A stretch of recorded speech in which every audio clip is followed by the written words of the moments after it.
Muito bem, vamos à nossa aula de hoje, mas antes preciso passar uma meditação para você, porque também faz bem para mim.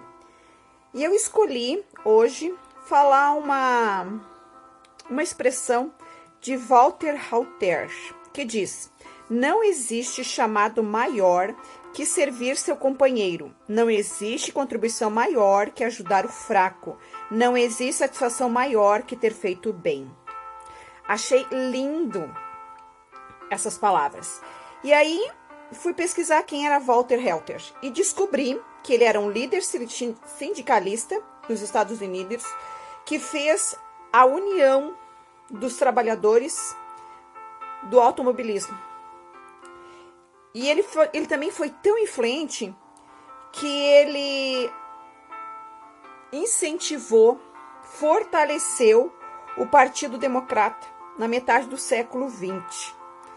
Então eu fiquei pensando, uma pessoa só conseguiu fazer tudo isso? Mas aí eu percebi que existe por trás de tudo isso, das nossas forças, das nossas lutas, um chamado. E Deus está convidando você para fazer a diferença na vida de alguém. Porque às vezes nós somos tão egoístas, queremos essas coisas para nós. Mas através dessa citação eu percebi que nós somos chamados para fazer a diferença na vida do outro.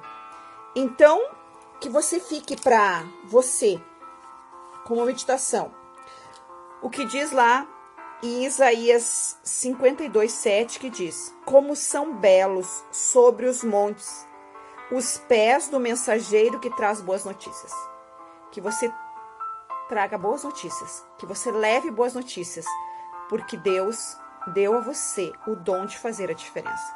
Então, que Deus abençoe você e que você seja muito feliz e que essa aula enriqueça muito e que a sua família receba essas bênçãos também, certo? Vamos à aula então, já que agora você refletiu.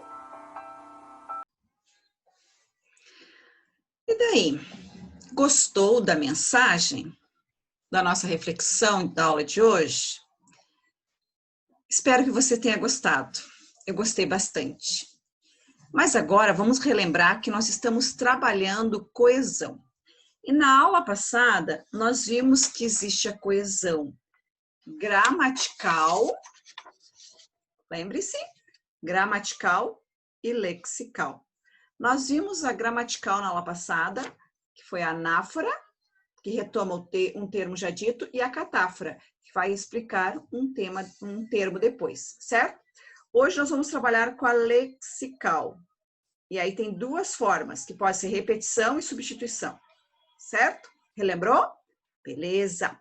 Vamos então agora abrir a sua apostila. Eu acredito que você está super motivado, abriu a sua apostila ainda do pré-vestibular, apostila 1. Você vai lá na página 19 para acompanhar a professora, certo? Muito bem, vou compartilhar a tela aqui com você e nós vamos conversando. Olha só, nós estamos trabalhando com outros recursos de coesão, além daquela que nós já vimos, que foi a coesão gramatical, certo?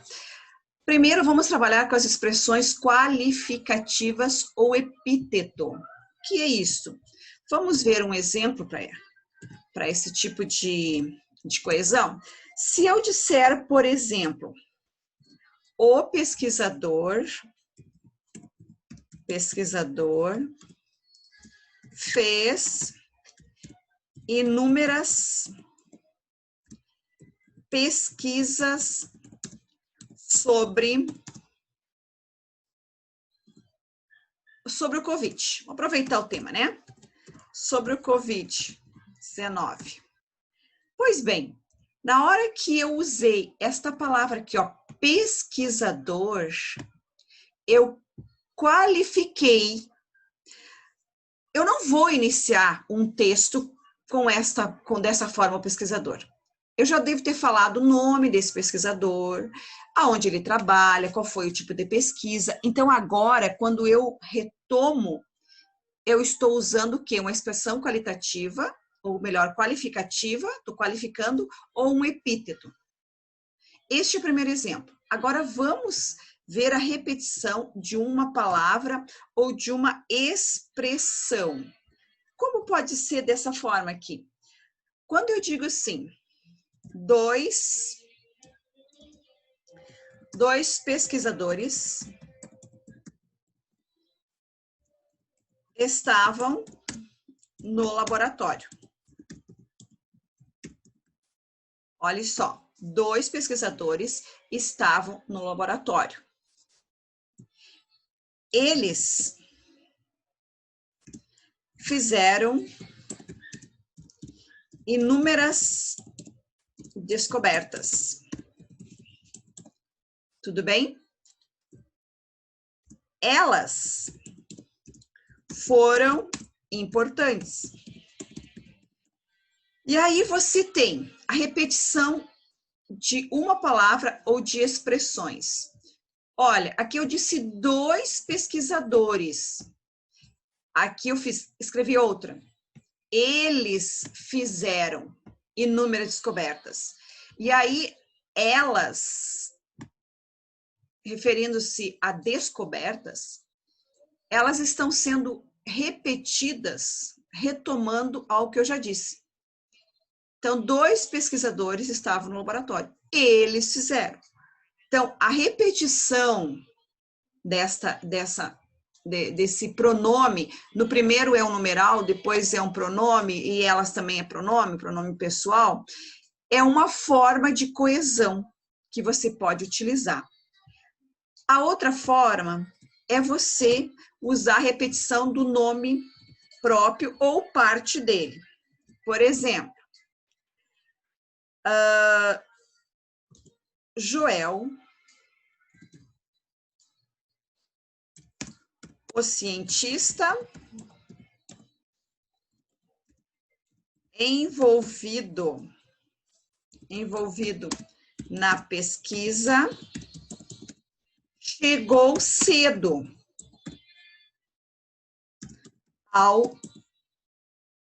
à biblioteca. A biblioteca. Certo?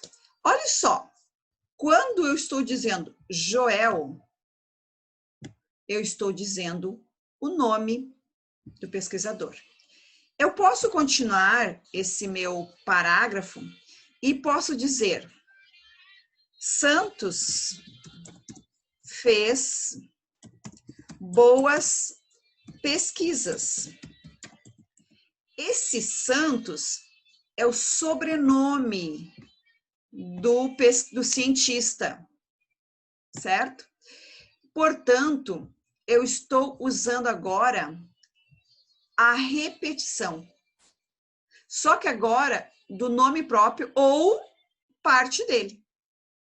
Outra forma de eu usar a coesão sem deixar o meu texto repetido desnecessariamente. Agora, outra parte, outra forma, ou melhor, né, é a nominalização ou emprego de substantivo abstrato. Se eu disser assim, por exemplo, vamos, meio do parágrafo.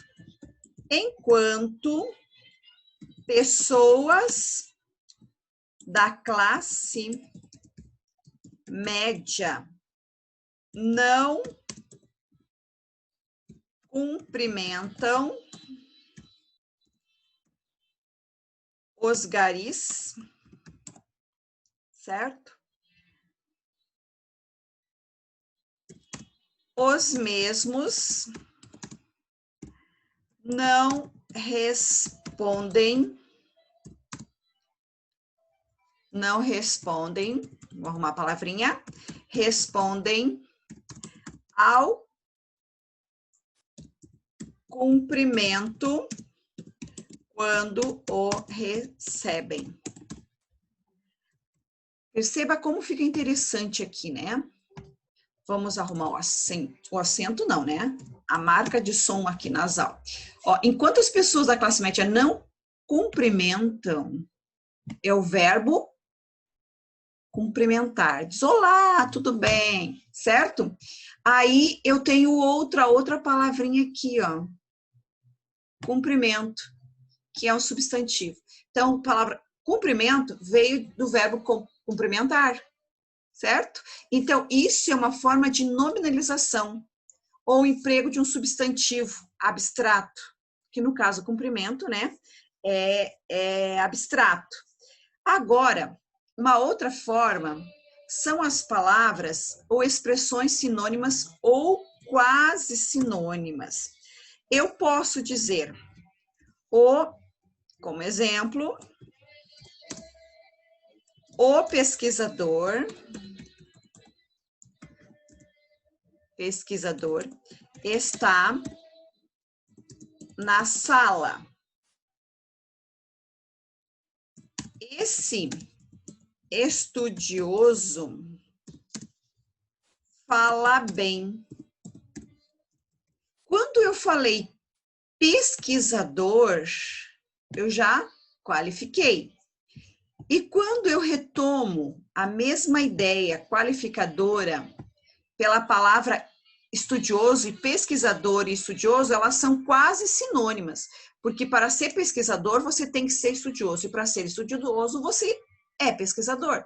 Então, elas são quase sinônimas. E isso evita a repetição de você falar o pesquisador várias vezes na sua escrita, então. E agora vamos à coesão por metonímia. O que seria essa coesão por metonímia, então? Você lembra quando você fala assim, às vezes, eu vou tomar um Nescau com leite. Você não vai tomar um Nescau com leite, porque o que você vai tomar um achocolatado, que está dentro da latinha que diz Nescau. Nescau é a marca, certo? Que vende aquele produto. E nós fazemos isso o tempo todo, certo? Vamos comer miojo. O que você vai comer? Você vai comer o quê? Macarrão. Agora, o que é metonímia na hora que nós vamos escrever isso no texto, então, narrativo? Eu posso dizer, para o FMI, o governo brasileiro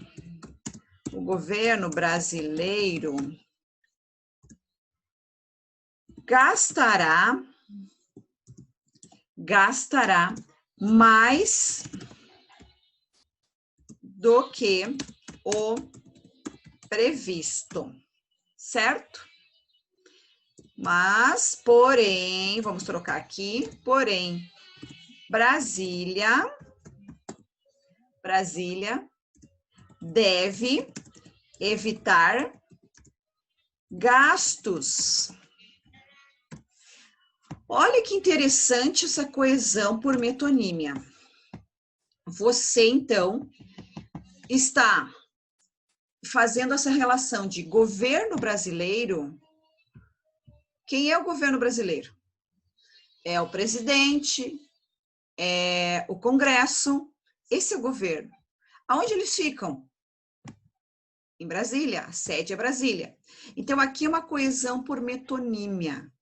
Quando falou Brasília, você fez uma referência ao governo brasileiro, certo? Isso é uma coesão por metonímia.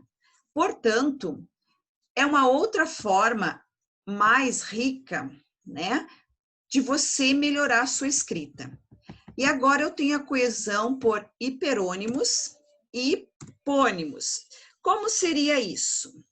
Eu posso dizer assim, as duas, vamos colocar exemplo, né, professora? Você não colocou, obrigada, alguém que lembrou aí. As duas latinhas de refrigerantes servem para serem usadas na reciclagem. Tudo bem. Corta-se as latinhas pela metade e cria-se pequenos vasos. Olha que interessante essa forma de organizar a nossa escrita. Por hiperônimos. Hiper, grande. O que é grande aqui? Latinhas. Opa, vamos arrumar. Latinhas. Latinhas é hiperônimo. É tudo aquilo que for de metal, tem um líquido dentro, ou coloca algum alimento dentro com tampinha. Fechadinho. Latinha. Agora, quando eu digo latinhas de refrigerante, eu especifiquei. Então, latinhas é hiperônimo.